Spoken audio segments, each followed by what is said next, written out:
All right, welcome back, everyone. This is just picking up from the last conversation. So, Jarad, we started off talking about fashion, mainly because Jarad wanted to brag about how good he looks in a hoodie and a black shirt. Yeah. And the conversation evolved into the evolution of, I guess, where we get our ideas from. Also, before we get into that, I just want to apologize to the jet ski community and the jet ski enthusiasts out there. We said some pretty offensive remarks, and I know you're our biggest demographic, so I just wanted to say sorry about that. We love jet skis. I'm sorry too. So, Jarad, just picking up where we left off, you said that you learn a lot by listening to other people. Has there been anyone in your life, or maybe a group of people, where you've really, gleaned a lot of wisdom from? For me, it starts with my parents, and I don't think many people I think most people are the same. Your parents are your first best friends, or your first teachers, all that sort of stuff, and you just by nature you take in hopefully a lot from them. But as you get older, obviously new things, new people, you get introduced to new things, and I guess there's certain, I'm thinking school time now. Yeah, there's certain friends and people you gravitate to, and I suppose you start listening to that, and that's a risky time in anyone's life, really, isn't it? You've got all this energy and things going around, and hormones, and wanting to impress, and wanting to peacock, like I said, and all that sort of stuff, and you can be quite impressionable at that stage. So there would be, your group of friends at school at that time would probably be the ones that you listen to, probably more than your parents, because at that point in your life, I think your parents become quite uncool, and the last people you listen to, which is not a time I'm looking forward to as a parent now, but what goes around comes around, I guess. I think at that stage in your life, you are almost solely listening to your group of friends. If you don't have a group of friends, and if you have one friend or two friends, they would be the ones as well. Look, there's no particular friend. I think at that stage it was just a group dynamic. I think as I get older, I think you start to listen to your parents again. Like as those friends we've discussed in earlier episodes, where once you leave school, it becomes apparent that there's a bigger world out there, and those friends are busy as well, and you tend to not have as much contact, and then you probably revert back to your parents a little bit at that stage, because you're a bit lost. You'll probably never admit it, because you're too proud and young and all that sort of stuff, and don't really know what you're feeling. But so that covers up to your 20s, I think, and then you can go from anywhere from there. Like, you think about all the influences people have in their lives as they move on. Like for me and you, we had a lot of influences through sport. So imagine the amount of people that come through there, and you gravitate, and what you think is a great idea at that point, or it's just a revolving door of information, I guess, and it's a hard thing to sort of pinpoint. But now in my life, though, right now where I sit, I still have a strong connection with my family, and and I'm lucky to have some really good in-laws, and knowledgeable, and I bounce all my sort of ideas off them and my dad. So that's probably where I'm at. I do my own research in regards to other things, but I mean, that's listening to strangers on the internet, and I don't know who wrote that, or I don't know who said that. Like, they could be, anyone can stand in front of a camera and look look like they're sane, but then as soon as the camera turns off, they could be raving lunatics. So I suppose it's about trust, who you trust. And, I know I keep my trust, whilst I'm a forgiving and loyal person, but the trust is, really close, like the people that aren't going to be there to ruin you as such, or to, give you bad advice, would be your family, really, wouldn't it? And then your loved ones. Everything you said there was really, really lovely. And so much of it is quite conditional, isn't it? You said that just then with what you finished with your family giving you good advice. That's not always the case, unfortunately, for a lot of people who didn't grow up in a family like yours, who didn't have the love like yours, who don't have in-laws like yours. I mean, it's just so lovely for me to hear you say that you've got a great relationship with your in-laws. To me, that really lifts me a lot. So I can see that you really want to say something, so I'm just going to stop. So you go ahead, Jarad. I just want to premise that, and as I was saying it, I do agree with what you just said, and you articulated it for me, is I realise how lucky I am. And I said things like, oh, yeah, obviously it's your family and obviously that. I want to say that I understand there are people that aren't in that situation or have had fractured relationships and so can't relate. But I guess this is what this is all about. This is where I'm at. And but yeah, look, I want to recognise that not everyone's had that same luck, or if you want to call it luck, or but this is where I'm at. Yeah, and I would call it luck, Jarad. I think you've fallen into a lot of good groups. Who knows why? Some people say your vibe attracts your tribe. So perhaps it's just who you are and you attracted the right people. And, if we do follow our friends, if we do follow our elders, we better have some pretty good friends and elders, really, because quite often we are so impressionable and we could end up anywhere. And I've seen people end up almost anywhere. Yeah. And, it's almost like, when somebody has a particular adolescence and early, or teenage years and early 20s, and then you see them at 40, for example, and they used to run with a pretty wild crowd, or they did some silly things, or they're the first to admit that they did some silly things. I mean, a lot of that is influenced by the crowd you're in and the friends and the information that you've taken in on board at that time. And I'm sure there's people out there that, have done things in their past they're not overly proud of. And I think that's just, being impressionable. With all these different influences, how do we find out what values are true to us? Yeah, it's all about perception, really. It's at certain points in your life. It's how you want to be perceived, how you want people to see you. I think you've mentioned it before, and probably mentioned it a couple of times. You don't want people to see the full package, because it's boring and mundane. You just want people to see the exciting parts, and you look at all these the social media posts and things like that you see, and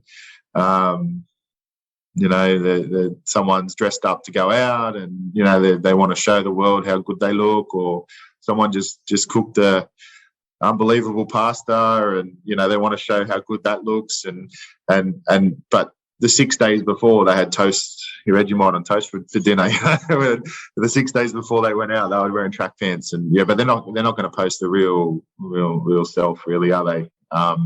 They want to show, and I suppose for us, we didn't have that social media side of things growing up, and for us, the way that we showed off and was, like we were on show when we had our parties, or when we would go to school, and someone would wear the wrong shoes. We'd know that we had a uniform, but they would wear, because they bought shoes that they'd wear them to show them off, because that was their way of being different from the crowd. So I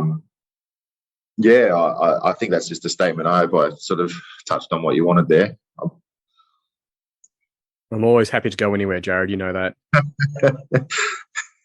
So, yeah. Jarad, something that you said I thought was really important was talking about people on the internet Someone might look good on camera, but they could be, crazy. And how do you know what to follow? I guess that's my biggest question, because you hear so much from people who you think have more authority than you do in life.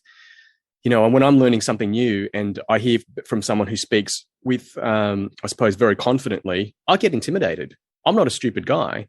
But when I hear someone go on about a topic that I don't know about, I'm like, oh, that must be true.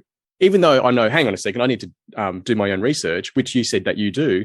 I don't even know how to do my own research sometimes, because quite often you're looking at a source that came from the same source as all the other sources.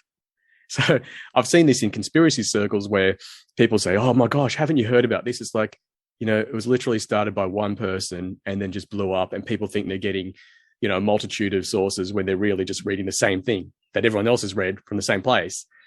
I guess, how do you discern what is wise and what isn't? It's very current at the moment too, in regards to the pandemic. This has only just come to me, so excuse me for rambling, but I've actually really cut down my time on social medias. Not that I spent a lot of time on them, but I check a couple of times a day and scroll through those times. So you probably, I wouldn't be able to put a time on it, but I've really cut back because I found it quite depressing, but also alarming that so many people are misinformed, but because they confidently produce something and post something online, people believe it and people get on board with it, and it's just tripe what they're saying, but it's I recognize that, but like touching, like, but that's because I feel I have a little bit of, I feel confident enough to know what is, what I believe is true and whatever. But again, like, if I got online, I'm sure, and posted something, I'm sure someone will question me because, I don't know everything either. But I guess I have my own inner alarm bells going off when I see somebody, emotionally putting something online, because, they might be really depressed because they're stuck at home, and this is their outlet. And, to say that, certain areas are, feeling like we're being locked in jail, or, all this sort of stuff is like, well, I try and look at it like a little bit more positively and be like, okay, well, I come from a teamwork background. So I'm like, well, the whole, what's the weakest link in the, that sort of thing is, that you have to play to that, because so if somebody's going out and, doing something stupid and carrying on, well, that's where the team is at. Like, it's not the fact that you've got a star player. It's the fact that you've got somebody who's, doing the wrong thing. So I understand that, but there's a lot of people that don't come from a teamwork background, and they've been raised or they've always done everything on their own, so they're like, well, I'm doing the right thing. So, well, this is my opinion, and it's the only opinion, but that's just my little sort of ramble from the current situation. But hope you picked up something from that. Yeah, you said something really important, actually, that your inner alarm bells go off. Yeah. And you've got the inner alarm bells. Where does that come from? Like, how do you know what is good? What is goodness? How did you know that you shouldn't go down that path, for example, and you should choose this path? I mean, I call it gut feeling. I mean, it's everyone's, I think, got that built into them. It only just sort of came up in my head when you said I shouldn't go down that path. But, if you show somebody two paths and one might seem the wrong way or the right way, it's for no other reason other than it just feels like that. So I guess I've learned over my years to trust my gut instincts. So my gut feelings. And I refer it back to, and we've talked about this game of football in the past where we were like 14 years old and we played against a bunch of 18-year-olds it was called the Commonwealth Bank Cup. And I think I lasted 10 minutes before I before I ended up with 15 stitches in my head, because I did, the guy was super big and super powerful, and I put my head where I shouldn't have put it, and ended up meeting his knee. But that morning, both myself and my mum, I didn't want to go to school, and I didn't feel comfortable. I couldn't eat breakfast, and and she was really uncomfortable with that day. And looking back, you're like, did we have like some kind of inner, experience that and I mean that you want to talk and we can tell the future, but does your body pick up on things, and I suppose as a 14-year-old I didn't pay attention to it, but as a 40-year-old, when I've got feelings, I pay attention to them, and I'm like, okay, well, and that might lead to being a super cautious person, and that might lead to me being, well, I'm missing. People might say, oh, you're going to miss out on something if you don't go to that or whatever, and I'm like, well, my gut feeling, I'm trusting myself, and another situation was the last game of rugby I played in, it was like 2015 or something. I really wrecked my ankle. Like, it was the last game of the year, but if I did it throughout the season, I probably would have missed the majority of the season, 10 weeks at least, right? And 2 weeks after that game, we had to go away for the end of season football trip. So I had a moon boot thing on, and like, I just felt bad. I just felt something's going to happen, like, because on end of season trips, you have beers and you get involved. I would have not been that careful. I know that. But I just had that feeling, and I pulled the pin on the trip, like, and I copped so much rubbish, where I was like, oh, you've done your ankle, who cares, you can still drink a beer, which was true, but, I didn't want to sit there and not be able to enjoy myself. And so, I pulled the pin on my gut instinct, and I trusted myself, and, like, who knows? And realistically, my scans came back, and I was very close to surgery. So I didn't realize this when I made that call, but after I got the scan, sort of 3 or 4 weeks later, they're like, "No, you were very, very close to having ruptured discs and done this." And so I trust myself now. Yeah, I think the gut is the most underrated thing. Apparently, we've got 3 brains, and this doesn't come from some hippie. This comes from some renowned scientists. That we've got obviously the brain that we know of, a brain in our heart. It has an independent brain, and a brain in our gut. Yeah. And I found that really amazing. So, it's not just a gut feeling, it's a gut thought. Really. Yeah. I can't even begin to explain it, but it's just a matter of me just trusting that instinct. Like I said, I'm sure people have investigated and studied it, because I can't be the only one that's felt like that in certain times. And that's not to say that the gut's always right, or that the brain's always right, or that the heart is always right. But I guess it's really important to just listen to every part of ourselves, really, isn't it?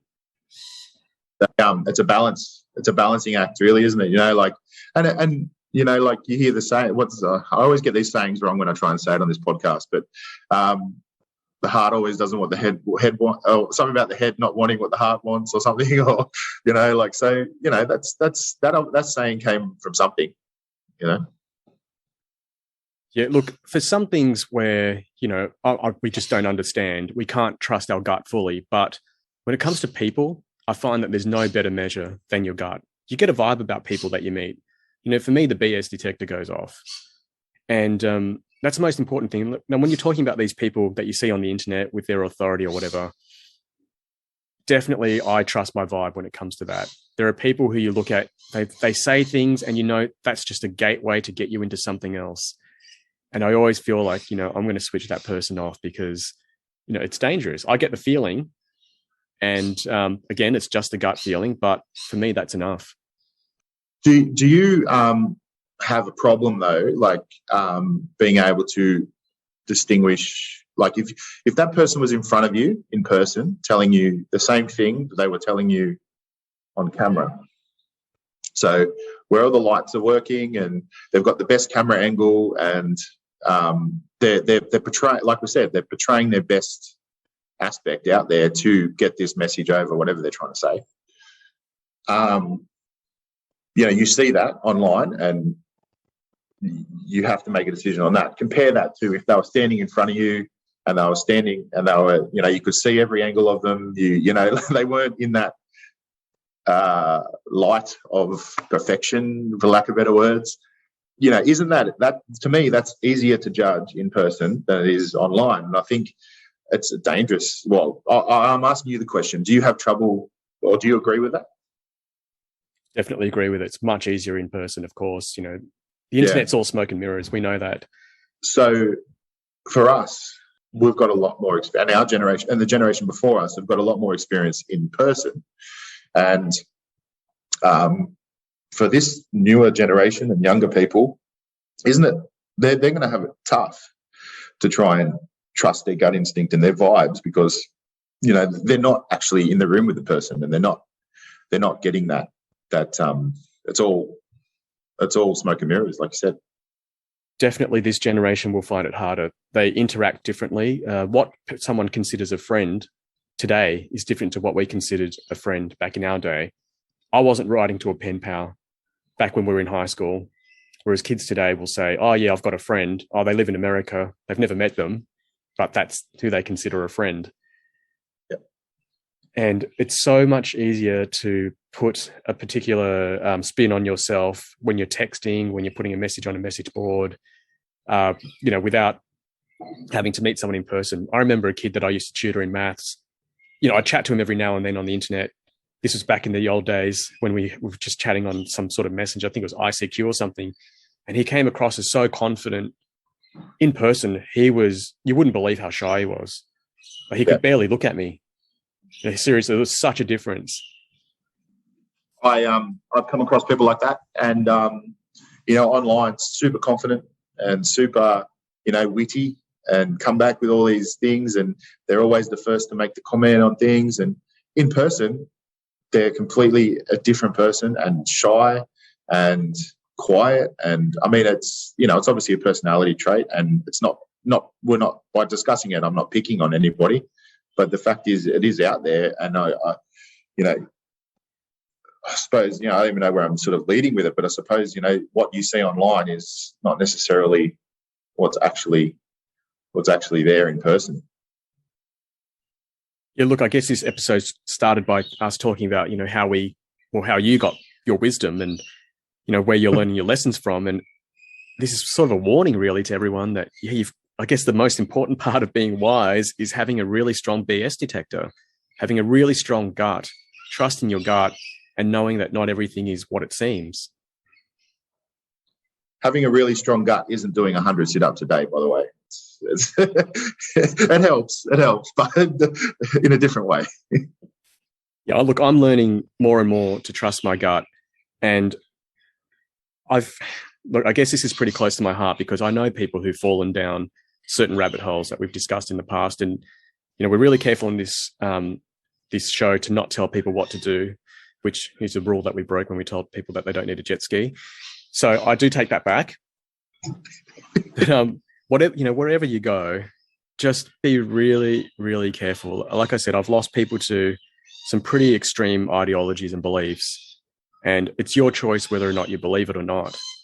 But in terms of being a wise person, start with you, start with your gut. And I don't think I'm bossing anyone around or spreading any sort of ideology by telling people to trust themselves. If you can do that, I'm not telling you what you should believe, but at least understand yourself, understand your own biases, understand why you would walk through that path and not that path.